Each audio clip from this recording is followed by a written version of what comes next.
Hi, this is Roger, thanks for dropping by. I've just been fiddling with my notes, checking that plants have got their pictures in the appropriate place and, any that are due to be repot are in the right colour, all that sort of stuff, just a general tidy up of notes really, bringing them up to date. And it dawned on me that I have got a few orchids dotted around that I've only got one of. Obviously, like, there's lots in the Cattleya alliance, very lots in the Oncidium alliance, loads of Dendrobiums, but there are some plants that I've only got one of, and I thought we'd have a quick look at those. There aren't many, and I am cheating a bit because I'm counting Brassicas as Oncidium alliance, mainly because the only Brassica I've got is right up the back corner of that shelf, and I'm not getting all them plants out just to look at one plant. Yeah, so we'll start with this one. This is Dendrochilum cobbianum, and I haven't got a clue really what I'm doing with it, apart from the fact it just sits along with the Masdevallias and Ristrepias, because the only thing I really know about it is it's a cool grower. But I thought, well, if I'm going to talk about it, I need to go and look it up. So I've just had a quick look, and this often grows as a lithophyte. Epiphyte, yes, but often grows as a lithophyte in the open, where it can get full sun. So I've been probably keeping this far too shady. So certainly this time of year where it can't do it any harm, because there is no real bright light, I'm going to bring it out into the light. I can see it blinking and putting its sunglasses on, because it's been in quite heavy shade. As I say, it's quite a young plant, I think. And if it hasn't been kept in the right sort of conditions, then it would be unlikely to flower. But it is, it is doing that at the moment, which I assume is a new growth. Looking at, yeah, it's opening as a leaf at the top. So it's got a new growth on it. It produced these two growths last time, which are like half size, really, compared with that bulb. And at that time, it didn't have very good roots. I still don't know whether it's got very good roots, but there are roots in there now, and I can see new roots coming out at the base of that new growth. So yeah, we'll keep our eye on that. Dendrochilums are not my favourite genus. What I call the rat's tails. They often have a long pendulous inflorescence with often hundreds of tiny little blooms, and you've got to get a magnifying glass out to see what the individual blooms look like. But if this does ever bloom, it's supposed to be quite fragrant, so we'll see how we go with that. But that's a one-off. I only have one, and I don't intend getting any more. This one turned up. I can't remember. I think it may have come in the big box, actually. I'm not sure. I can look it up, I suppose. Anyway, Dendrochilum cobbianum. Well, this is my only cymbidium, and that's how it's going to stay. Although there are some very nice miniature cymbidiums, their care interferes with my routine as a general principle. So I've got no plans on getting any more, but this one I'll keep. When I got it, it had loads of back bulbs, no leaves on, this sort of thing, loads of them. And the only growth with some leaves on. That's what I inherited. So I took virtually all of the back bulbs off, and last year it grew this bulb with a reasonable set of leaves. The sun has caught this a little bit, being outside. It was an exceptional hot, dry summer, and this particular bulb did actually produce two spikes, which I was well impressed with as its first reasonable growth for what looked like quite a long time. Don't think it had been that well looked after, shall we say. And this year, out in the garden, excuse me, despite drying off quite frequently, because I chuck this out in the garden when the weather's suitable, and that's where it stays till we start getting night temperatures that are just getting a bit too low for it to put up with, and that's when it comes in here. And it did put on a nice new growth that is, I would say, a bit larger than the previous one. And we do have a spike coming around here. Well, I assume it's a spike because of the time of year it's coming out, and that's what it did last year, so I'm assuming it's a spike. And I've just had a dig around this side, and it does look like there's another one. Well, this one down there doesn't seem to be pushing on. But it hasn't long come indoors. I think it's only been in here 3 weeks, something like that, maybe, yeah, about maybe 4. But the new growth this year put on a good set of leaves, and they've managed to stay green and healthy looking despite the conditions this year out there in the summer. So I think what I'm going to do, just to tidy it up a bit, is the on last year's growth, I'm just going to trim these leaves and just take these dead bits off, because it just makes it look a little unsightly. And yeah, we'll hopefully get some blooms on this later on. As I say, it produced 2 spikes last year. It looks like it's definitely got 1 this year, and possibly a second one that seems to be a bit slow to be growing at the moment. But it's a no ID. If I've got a picture of it, you'll have seen it pop up. It's quite attractive, but as I said, I have no plans on getting any more cymbidiums. They take up too much room in the main, and I know there are some miniatures, but they don't fit in with the normal routines that I've got in the grow room. Plus a lot of them would have to go outside in the summer, and then there's a chance of bringing slugs and snails and wood lice and things in the pot into the grow room. They're just a bit fiddly for me to bother too much with. So that's my cymbidium. Now this is my only Maxillaria now. I mean, I used to have a spidery one that got a virus, so that had to go. It went from okay for a while, but not looking brilliant, to going downhill really fast. So too high a risks to keep hanging around. It's a shame. It was a nice nice bloom. And I used to have the tenuifolia as well, but my version didn't have the coconut fragrance, and I didn't find the blooms attractive enough without that fragrance to keep that one, so that all got given away. This little one is Maxillaria sophronites, and it's a hell of a rambler and a creeper and a climber, whatever you want to call it. It is said in conditions where you could grow it outside, if you plant it at the base of a wall, it will take over the whole wall. It'll just climb up and attach to the bricks or timber, but you can see it has a definitive climbing habit. It blooms on and off. It did nothing in the heat of the summer. I think that was too much for it. But since that heat has died down, the new growths have pushed on at a much faster rate now. And it blooms on and off. Very attractive but tiny little blooms, no fragrance.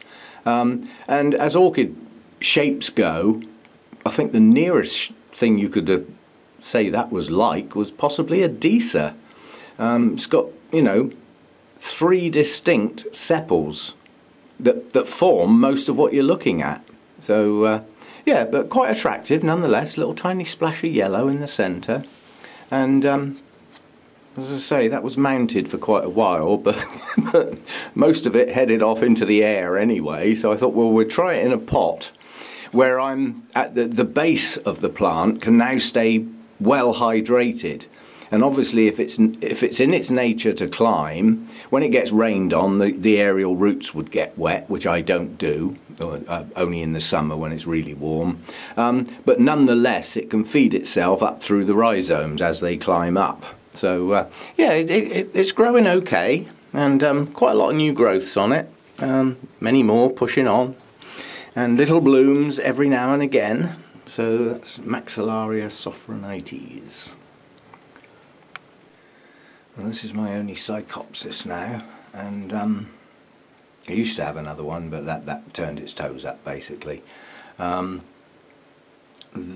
of those came into the house last winter for the warmth, basically. These are warmer growers, and obviously it's quite cool out here in the winter, so I thought they'd be better off in the house. But that drop in humidity really, well, it did the other one in, quite honestly. First thing that happened was both of the flower spikes dried out, and these are perpetual bloomers. So whereas I'd had dozens of blooms on this, it just dried out.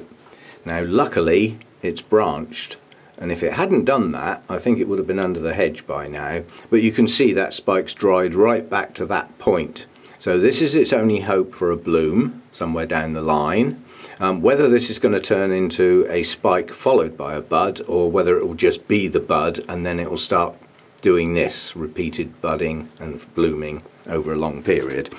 It's also got a nice new growth, Now if I was brave, that new growth has pushed out quite a few roots. These, it is said, are very, very susceptible to keeling over if you repot them. They don't like their roots disturbed. And yet others have said if you get the timing right, they take off like little rockets. This is the wrong time of year. It is a warm grower. Disturbing this now will add extra stress to the plant when it's already under stress because it's not in its comfort zone as regards temperature, but nonetheless it's maintaining its humidity, which is possibly as important. These do like high humidity. So I'm going to have to take the risk and leave it as it is and then see what I can do with it when I've got much better temperatures in here. It would be incredibly nice if that new growth produced a new spike as well, but these are not exactly quick growers in my conditions anyway. I mean, given the right conditions, they're quite vigorous and they can turn into a bush quite quickly. But anyway, I have a new growth pushing on. This did have a new growth a while ago that just rotted off at the base. It didn't go anywhere. But it is a tatty looking plant. I'm putting up with that on the grounds that if it does start to grow reasonably well, and I do need to repot it, and it needs to go in a smaller pot. It's an Oncidium type. I think once upon a time they were even called Oncidiums. But I do have a new growth and I do have the potential for it to start blooming again on the spike. Otherwise, matey, you'd have been under the hedge. Not a good looking plant in any shape or form. But I can put up with a tatty plant if I can hide it away amongst other things and the spike sticks out the top and has the wonderful flowers on. But you are on borrowed time. Anyway, that's my Psychopsis. I believe it does actually have a proper name, this one. Yeah, it's Psychopsis Mendenhall, and I think it's got Hildos on the end of that name, which is not on the tag. I think Anna wrote that tag out. So I think it's Mendenhall Hildos. It might be the other way round, Hildos Mendenhall, but it's a Psychopsis, we definitely know that. That's that one. Well, this is my only Sarcochilus, or Chilus, or Chilus, however you flipping say it, and it's hartmannii. I've got a feeling there's two N's in that name, not one. I'll have to look that up. And having just looked this one up, that's why I was just thinking I'm sure that's got two N's in it. This is Eastern Australian in its origins, and it's more often than not found as a lithophyte, and it's often found in quite exposed places. So I got a little bit of a feeling that the information I got on this wasn't correct, because I was told it needs to be kept really shaded. Well, if it's found on exposed parts as a lithophyte, there's not going to be a lot of shade around, is there? But that would be compensated. If it's found on exposed cliffs and places like that, there will be a lot of airflow, a lot of cooling breeze, probably. Guesswork.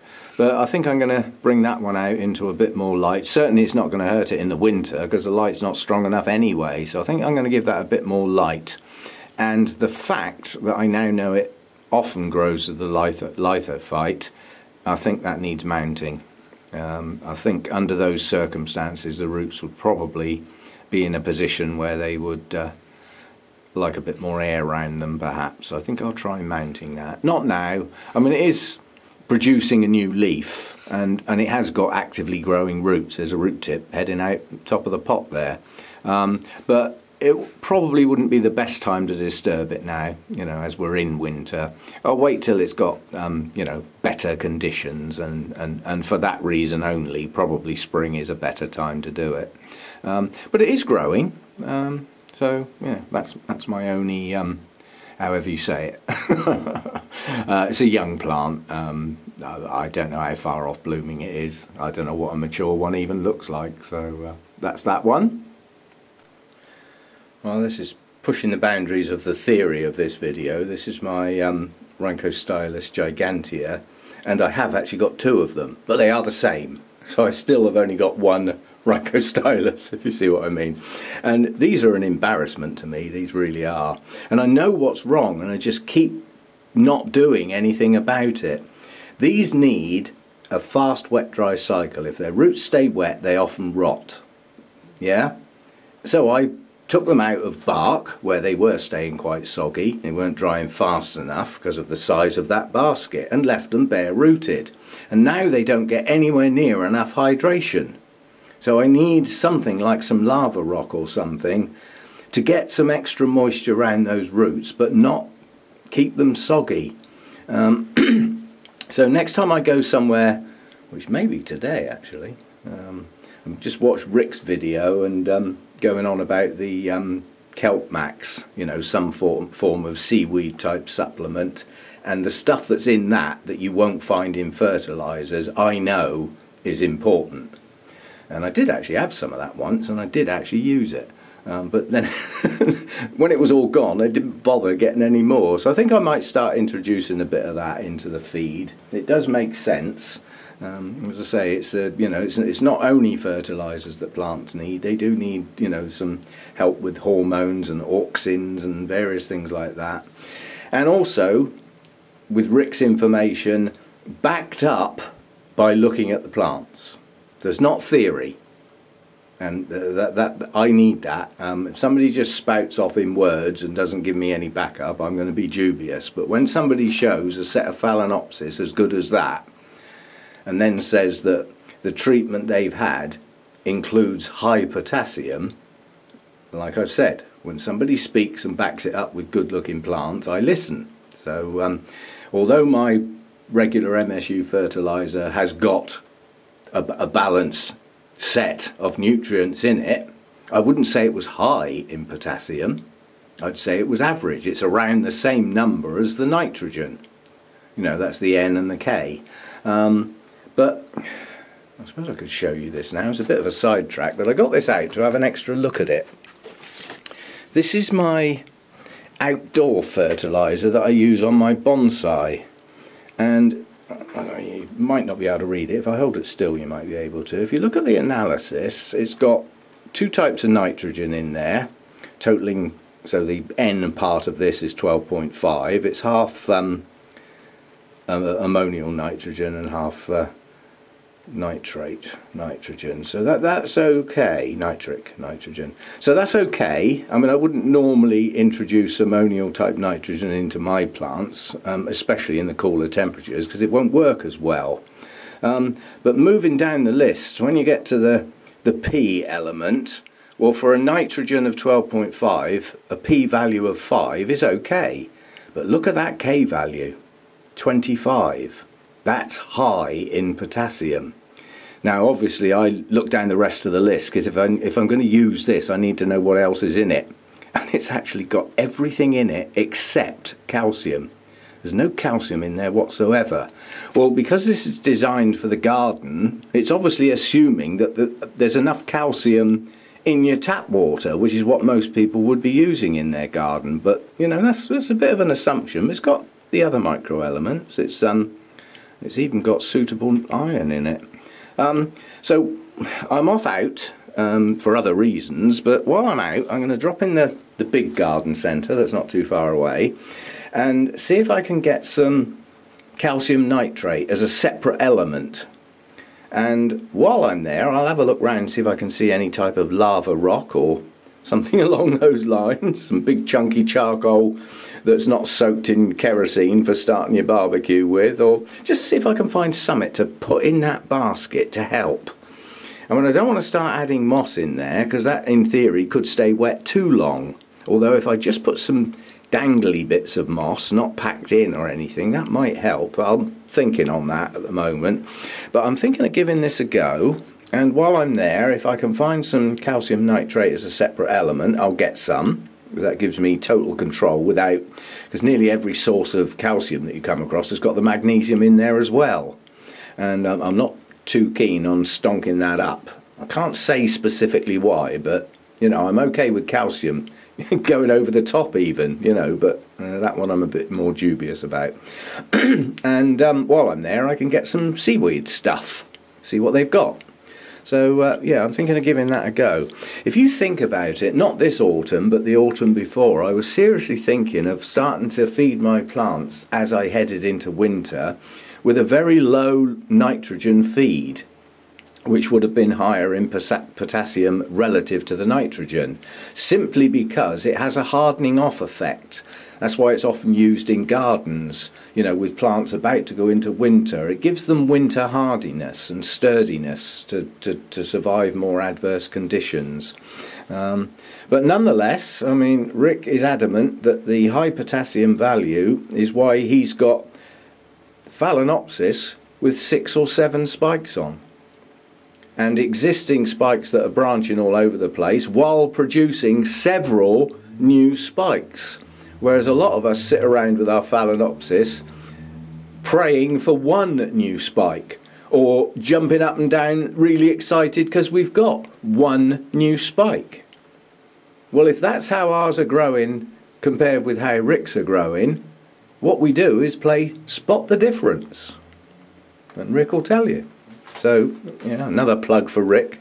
Well, I've always said credit where credit's due. So I think I might give that a go for probably every other one, rather than only use it, you know, as it's on its own, because as I say, it's got no calcium in it at all. And with RO water, that would mean there is no calcium, and I'm certainly not missing out on that one. So we'll see how we go. Anyway, back to the tatty looking object. It's been on borrowed time for so long, it's unreal. But each plant has grown one new leaf. This one isn't finished growing, I hope, because if it has, it's minute. But I can't keep it hydrated.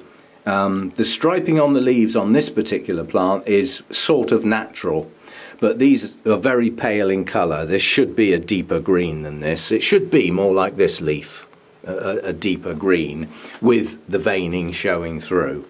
But perhaps if I did a bit of work on it, it might actually grow better, rather than just reluctantly chucking it in the Vander bucket when I think about it. We'll see what we can do with that, see if we can make some improvements. And although this plant doesn't look much, it's special, because it was a present from John Greco. That's Orchid BCN from sunny Barcelona. And this is an unusual orchid, probably a minimum of 8 to 10 years off blooming. So don't hold your breath, this is a young plant. But he bought 4, one for himself, Danny got one, Rachel got one, and I got one. All the same size, but if you think about it, we all grow in entirely different environments.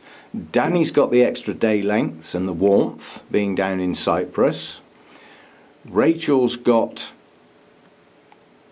a home environment that she grows hers in, and although my climate is very similar to Rachel, we probably get a little bit less rain than she does, so probably a few less dull days. But mine's growing in a grow room where I've got high humidity all the time. So, you know, and John grows in his apartment in Spain, in Barcelona. Whether he puts his outside in the summer on the balcony, I don't know. But we sort of made a pact amongst ourselves that each year we would revisit our plants and do a short video on their progress.